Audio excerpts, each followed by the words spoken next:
When the Queen's death was confirmed, Elaine Paige felt crushed with grief, almost as if she was mourning a relative rather than the monarch. "I know this may sound strange, but I honestly felt as though I'd lost a member of my own family. I'm such a staunch royalist," she tells me. "Every time I'd met her, she was so real, so honest, someone who always looked you straight in the eye. I tend to be rather an over-emotional person. I was heartbroken by her passing, and, for at least 2 weeks afterwards, I stayed at home, not going anywhere. I wanted to be alone to grieve." Having been asked rather hastily to turn her popular Radio 2 Sunday show into an extended tribute to Her Majesty, she shared anecdotes, of which more shortly, from some of the many times the pair had met over the years. "It was clearly a challenging experience. I don't mind admitting I struggled to hold it all together towards the end of the radio tribute," she continues. "But I was determined to thank her for her 70 years of service and more without cracking up." Little wonder the outspoken septuagenarian star of stage and screen needs no prompting to share her frank disbelief at what has happened since. "What does Prince Harry hope to achieve," she asks, "by his endless swipes at the royal family? I still can't quite get my head around how much he's changed. Go back 10 years and he was always that mischievous chap, full of fun. He was the relaxed royal, the easygoing live-wire. And didn't we admire his army service and his inspirational involvement with the Invictus Games? He was the one telling those young men and women injured in conflict, 'Come on. You can do it. You can be anything you want. But look at him now. He's lost all that joie de vivre. He seems to have become completely self-absorbed, casting himself as some sort of victim. And I simply don't understand it. Every family has spats. It's the name of the game. But most differences of opinion can be ironed out if you just sit down and talk it through. I agree with historian David Starkey, who said the other day that Harry seems to be in dispute about a load of nothing. Like millions of others, I watched the wedding of Harry and Meghan and it was like a fairy tale. As a nation, we collectively fell in love with her. I don't remember any negative reaction from the media. We embraced this lovely young couple. That said, Elaine respects the decision by Harry and his wife Meghan to seek a more private life, with certain reservations. It's nonsense to complain about the invasion of their privacy, she says. The one person who has invaded Harry's privacy more than any other is Harry himself.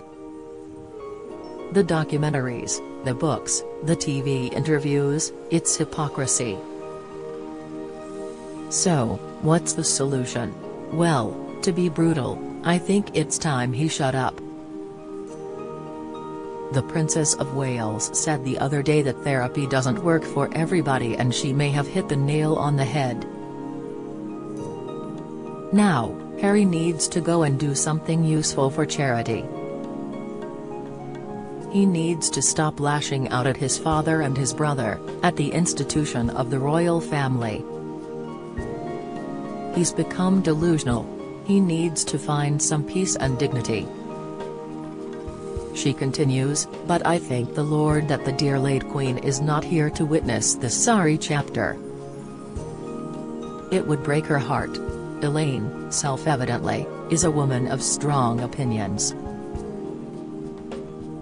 The other big issue of the day is the apparently intractable tangle between the nurses and ambulance drivers on the one hand and the government on the other. When you think of the selfless way the nurses and ambulance crews worked tirelessly through the pandemic, putting themselves at personal risk, it saddens me that the government can't sit down and negotiate their way to a sensible settlement. One commentator wrote recently that the NHS is failing and should be replaced by a universal healthcare operation, a mixed public/private system. In France, you can get to see a GP quickly for €25. Some people could afford 20 quid to do the same in this country. If they couldn't, they should get it for free, but think how much extra revenue could be generated. Rishi Sunak was asked about this in Parliament the other day and he dodged the question. Everyone knows the nurses aren't going to get a 19% pay rise, the public purse doesn't have that sort of money. I'm not a particular fan of Nicola Sturgeon, but she sanctioned a 7.5% pay rise in Scotland and a strike was averted. Why can't Rishi do the same? Some nurses later rejected the deal and decided to strike, though action is on hold as talks continue. The way I see it, to dig your heels in and not start a meaningful conversation with the nurses and ambulance men and women is a little short of negligent. It makes my blood boil. This is rather more than mere saber-rattling. Elaine supports various charities including the Dan Maskell Tennis Trust, she plays at least 3 times a week, the Children's Trust for Youngsters with Brain Injuries, Every Child, the Royal Voluntary Service, RVS, Breast Cancer Now, Noah's Ark Children's Hospice and Support Dogs. I particularly cherish the memory of getting involved with something called the Great Trolley Push for the RVS, in which I accompanied the Queen Consort around the wards of Leicester General Hospital. Camilla was wonderful. I'll never forget the reaction of bed-bound patients at the sight of her. Current affairs aside, the world at large can next see Elaine in an episode of Father Brown to be broadcast on BBC One on Friday at 1:45 p.m. She plays celebrity florist Octavia Eden, a contemporary of Constance Spry, and newly returned from a successful spell in London to her Cotswolds roots. I liked the script as soon as I read it and I enjoyed the journey back into 50s England, a gentler time, even if bodies do start piling up. I found it rather charming, cozy family entertainment and great fun to do, not least because my character is a force of nature.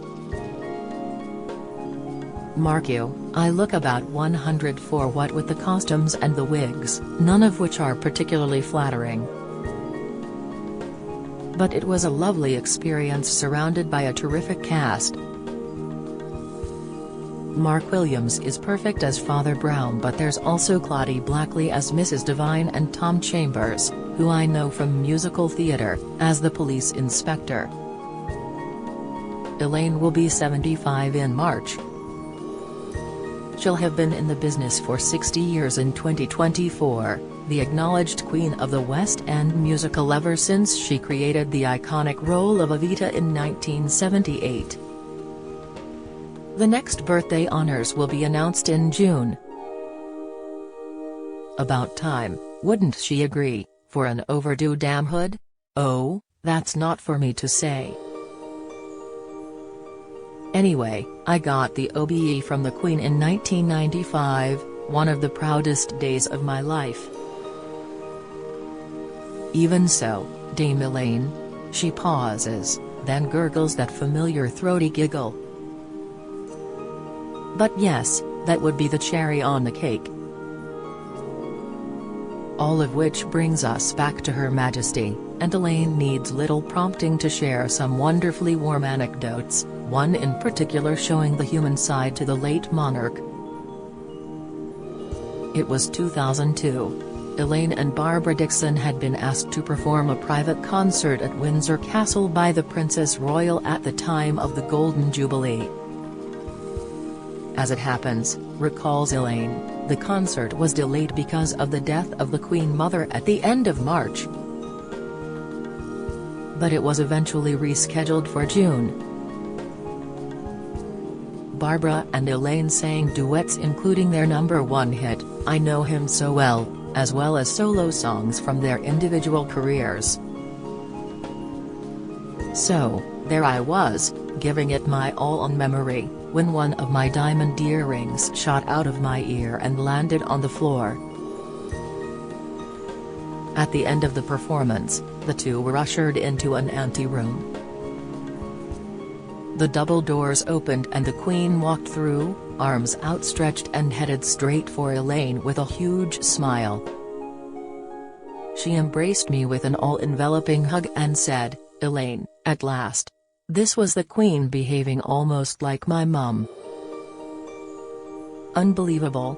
Then she said, with a twinkle in her eye, "I noticed your earring fell off, such a nuisance when that happens."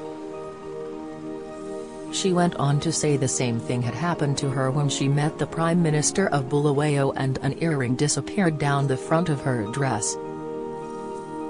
I said, "Whatever did you do?" And she replied, "Well, he asked if he could help retrieve it."